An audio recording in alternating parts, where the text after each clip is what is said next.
Eu não aguento mais isso, cara. Aí o outro é o César Tralli. O Tralli que ainda insiste no texto em chamar, né, os golpistas do 8 de janeiro. Eu queria saber do Tralli. Você está falando de quem, Tralli? Do Ailton Vieira? Você está falando do ministro? Você está falando do Lula? Você está falando do Dino? Você está falando do G. Dias? De quem você está falando? De quem você está chamando de golpista? Uma senhora como essa aí? Que foi induzida, que foi colocada dentro de uma situação onde ela não conseguia sair, dentro de um prédio, colocados dentro de um prédio, a partir de tiros que levaram, de helicópteros que eram usados para atirar balas de borracha e bombas de efeito moral contra cidadãos do bem, é isso? Então, amigo, oi Neg, César Tralli, me perdoe, olhando uma imagem como dessa senhora, já dá para entender, olhando uma imagem como dessa senhora, 62 anos, espancada na cadeia, porque ela foi para a manifestação, eu faço um convite, coloca a tua mãe lá no presídio, eu abro a porta pra você, a gente abre a porta, você coloca a sua mãe lá, aí você fala, mamãe é patriota, deixa ela apanhar, aí a gente vai ver se você vai mudar de ideia ou não. Porque o que eu não posso mais é admitir, depois de tudo que a gente tá sabendo com Vaza Toga, com Mike Pence, não dá, depois disso tudo, pra gente aceitar que a imprensa ainda defenda que foi um ato golpista do 8 de janeiro. Desculpa, vocês são golpistas, vocês são, né? E desonestos também. Deixa eu ver esse vídeo do Nicolas Ferreira, Edson, escancarando a pressão do Supremo Tribunal Federal sobre parlamentares, inacreditável. Fala, Nicolas. Pessoal, isso aqui é de um nível absurdo, que eu de fato não sei explicar. Dá só uma olhada. Ministros do STF afirmam que vão levantar o mercúrio contra o Congresso se processo de impeachment de integrantes da Corte avançar. Expectativa é de que processo mesmo aberto não seja aprovado. Caso contrário, magistrados destacam que podem dar andamento a julgamentos, investigações que estão pendentes contra deputados e senadores da Justiça. Peraí.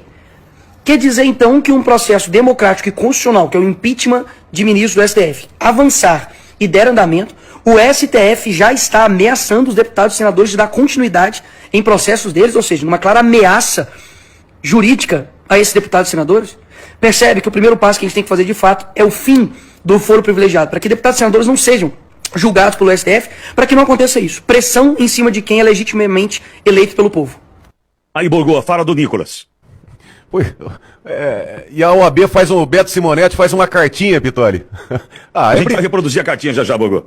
Eu fico pensando o que essas pessoas, essas figuras estão fazendo com o Brasil. Além de destruir o Brasil, estão destruindo também as próximas gerações, porque o sentimento de revolta na população é muito grande. Aos poucos a população vai tendo noção, a ciência do golpe, né? Da armação que foi tudo isso, da chantagem, o processo. Olha o ponto que nós chegamos.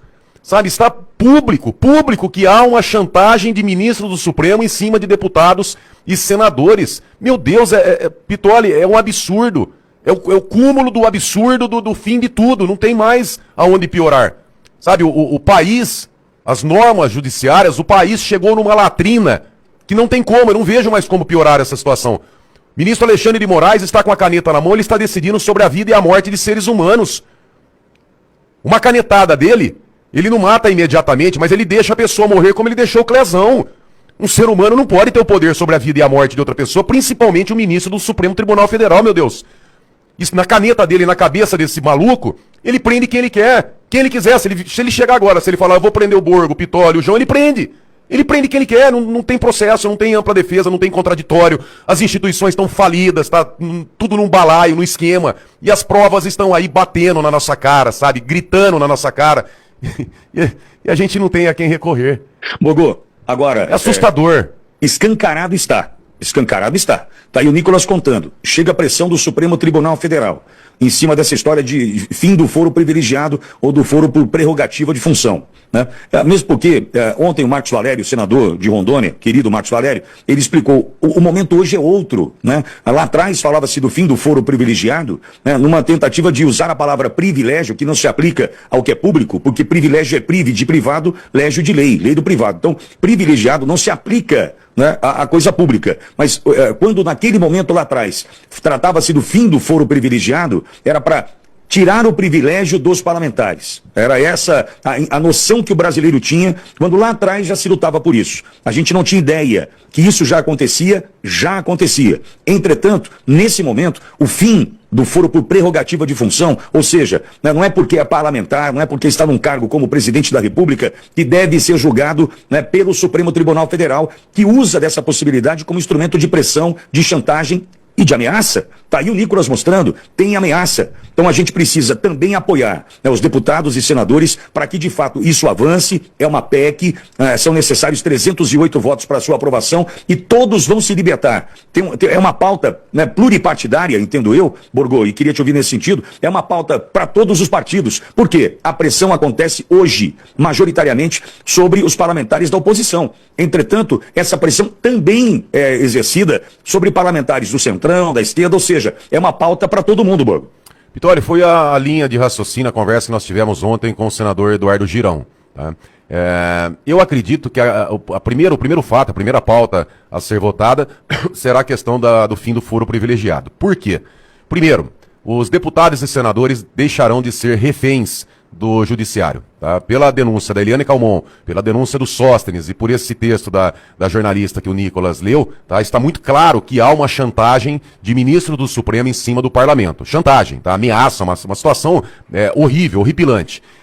Então, com o fim do foro privilegiado, acaba essa chantagem, porque vai para a primeira instância até chegar no Supremo Tribunal Federal, acabou, passou o momento. Mas há também uma outra situação, e aí, Pitoli, a esquerda, os corruptos, os ladrões, toda a bandidagem lá no Congresso Nacional também irá votar a favor do fim do foro privilegiado. Por quê, Pitoli?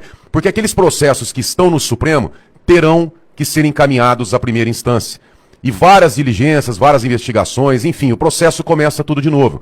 E aí, nesse meio tempo, tem a prescrição e a decadência, que são institutos do direito penal que extinguem a punibilidade. Ou seja, o processo, o Estado tem um tempo, tá, que é indicado por lei, para se apurar a responsabilidade e punir o infrator. Se não for feito naquele determinado tempo, o crime acaba sendo extinto, né? A punibilidade acaba sendo extinta. O direito do Estado de perseguir o infrator, ele acaba extinguindo. Então tem muitos ali que são corruptos, ladrões, que também vão votar a favor dessa pauta, porque haverá ali a prescrição e a decadência. Então, será uma pauta ali praticamente unânime, eu acredito, nesse sentido. Borgo, é ruim? Sim, em tempos normais. Se nós tivéssemos um Supremo Tribunal Federal, uma Suprema Corte, por exemplo, igual a Suprema Corte dos Estados Unidos, que apesar de toda a perseguição que foi feita em cima do Donald Trump, foi seguida a lei e o interesse do povo. Aí, tudo bem, poderia ter o foro privilegiado no Supremo para evitar perseguições em primeiras instâncias. Mas não, quando o próprio Supremo está ameaçando deputados e senadores, nós não temos alternativa. Então, provavelmente, essa será a primeira pauta e será aprovada com uma ampla maioria do Congresso Nacional. A partir do momento que acabou o foro privilegiado, acabou a possibilidade de chantagem de ministros do Supremo sobre parlamentares, ali os senadores têm mais liberdade para votar, Pitoli. E aí é a chance de 41 senadores saltar para mais de 54 para caçar o ministro Alexandre de Moraes e os demais ditadores que não se alinham com a Constituição Federal. Muito bem, João, prepara a cartinha da OAB. Quero saber o que disse o Beto Sabonetti, né? Quero saber o que disse o Beto. Mas antes, Daniel Leão, e a gente falando hoje sobre magnésio, que é lá no teu 5.0 da Lírios. Quando a gente fala de saúde óssea, saúde mental, quando a gente fala, né, por